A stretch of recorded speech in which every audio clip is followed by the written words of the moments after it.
Hey guys, welcome back to the channel. In this video, I'm going to show you how to add pages, edit menus, add custom links, and create a menus on Wix. So guys, this is a step-by-step guide, so simply follow along. So for the first one is adding a page. So first, log in into your Wix account and select your website. And after that, just simply click on edit site. And after that, go to the left sidebar and click on the pages icon. And click on add page, and from there guys, name your page and click on done.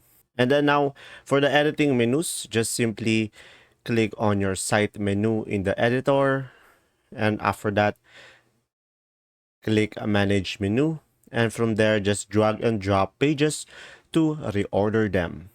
And next up guys is adding custom link. So in order for you to add custom link, just simply go in the manage menu section, and after that just click add link, and from there select web address and enter the URL, and after that just name the link and click done. And next up guys is creating menus. So first, just go to the left sidebar and click on the menus and the pages, and after that just click add menu, and from there customize your menu by adding pages or links, and after that style your menu using the design options available. And there you go. If this video was helpful guys, please like and subscribe, and thanks for watching. See ya.